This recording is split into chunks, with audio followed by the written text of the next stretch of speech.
What's going on, people? Today we're talking about creatine, the most abundantly researched supplement out on the market today.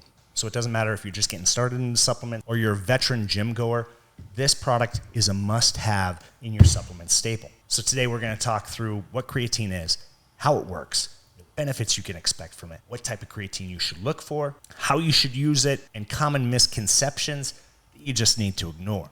So first off, if you're new to the channel, I've been in the industry since 2014. I own a very successful supplement company, and I've helped start 3 other million-dollar supplement companies. Why am I telling you this? I think it's important that you know who you're talking to and that you're getting information from a trusted and reliable source. So what exactly is creatine? First off, creatine is a natural amino acid. It's made by the body in smaller amounts, and it's also found in a bunch of the food groups you consume today when you're thinking of beef, poultry, fish. And it's an essential ingredient when it comes to energy production, which in turn leads to improved athletic performance, increased strength, better recovery. So if we can get creatine from our diet, then why would you want to supplement it? The thing is, we don't get enough of it from our diet to really accelerate a lot of the benefits we want to see. And that's where supplementing creatine becomes a necessity. So how's it work? When you supplement with creatine, your body actually converts it into ATP, or adenosine triphosphate, which is a raw source of energy used by our body. And having this raw source of energy in your muscles is what's going to improve athletic performance. It's going to help you with high intensity training, more strength, and it's also going to help you recover faster and more efficiently, which in the long term increases your training volume over time. Now, like we stated though, this ATP actually crosses the blood-brain barrier and has neuroprotective benefits. This is one of the reasons why I recommend that you supplement creatine daily. It doesn't matter if it's a rest day, but if your goal is to put on more size to improve athletic performance, to support brain function, then yes, take it every single day. Now, if you're supplementing every day, well, how much should you take? Well, that depends on the type of creatine that you take. This is one of the first common misconceptions. A lot of the industry experts out there now say, hey, just take a creatine monohydrate. All the other forms of creatine are garbage. And there's some truth to that. But there's different levels of creatine monohydrate as well. Now, if you just go out and buy the cheapest creatine monohydrate, you're going to potentially end up with a subpar ingredient. Now, creatine has a mesh level rating. The lower the number, the cheaper the ingredient is, the less effective it is. So having 100 mesh creatine, which is probably one of the lowest forms of creatine out there, it's one that's not going to be able to be metabolized or digested in the system, and it's going to sit in your stomach, and this could cause some stomach discomfort. So I always recommend looking for a micronized version of creatine monohydrate. With it being micronized, that means it's been broken down even further. Generally, micronized creatine is going to hold a mesh rating of about 200. This means it's actually more soluble. It can be absorbed more efficiently and it can be put to use by the muscles. Then there's other forms out there like Creatine HCL, or else you even have like a Creatine Magnapower. And these are generally creatines that have been bonded with another molecule to give it some sort of additional benefit. So for example, Creatine Magnapower is creatine that's been bonded with the magnesium molecule. Then you have Creatine HCL, which is creatine that's been bonded with the hydrochloride molecule. And they do this to help with the absorption process. Now here's the issue. Creatine HCL does make it a more efficient version of creatine, which means it can be taken at lower doses. So if you're buying Creatine HCL, you generally only want to supplement 1.5 to 2 grams.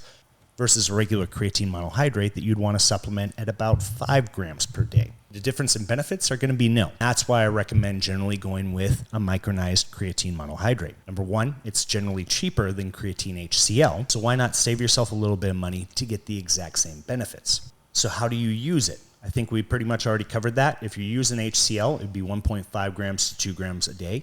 If you're using a creatine monohydrate, you'd want to use roughly 5 grams every single day.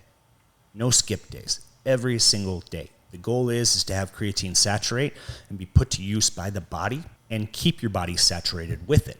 Now, another misconception.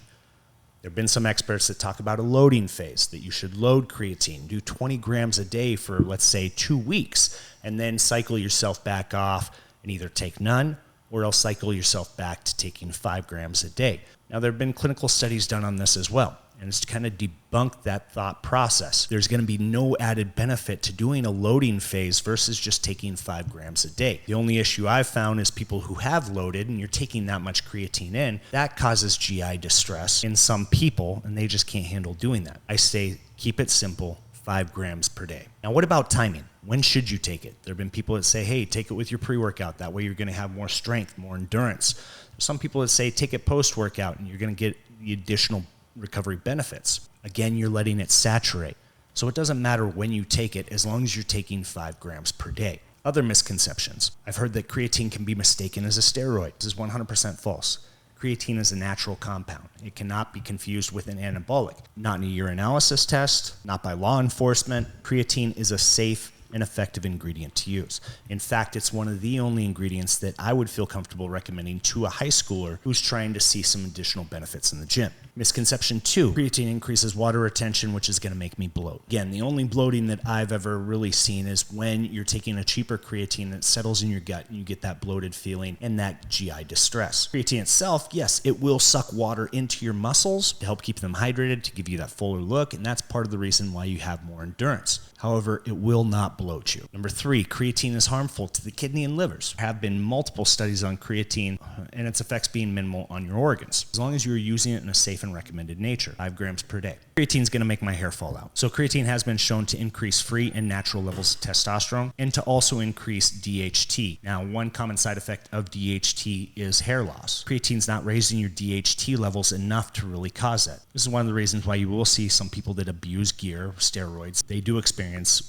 receding hairline, hair loss. You're not going to get that from creatine. So side effects, GI distress. Yes, again, if you're using a cheaper form of creatine, you're going to get GI distress. If you're using a more expensive version of creatine and you're experiencing GI distress, I would take a look at how many grams you're taking per day, and I would try and scale it back a little bit. Stick to 5 grams. Potential weight gain. Yes. Now, with creatine's ability to help you increase strength and size, that means you're increasing muscle mass. So seeing a fluctuation on the scale should be viewed as a good thing, especially if your goal is to increase size. Now, the other benefit to creatine, it's an affordable ingredient.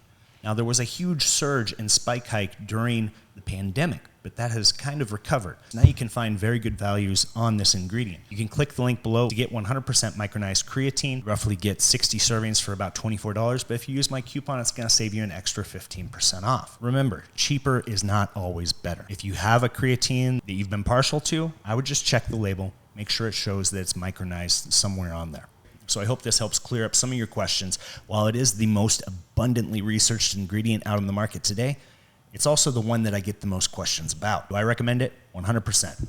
Do I personally take it? 100%, every single day. If your goal is to stack on size to increase athletic performance, then you should too.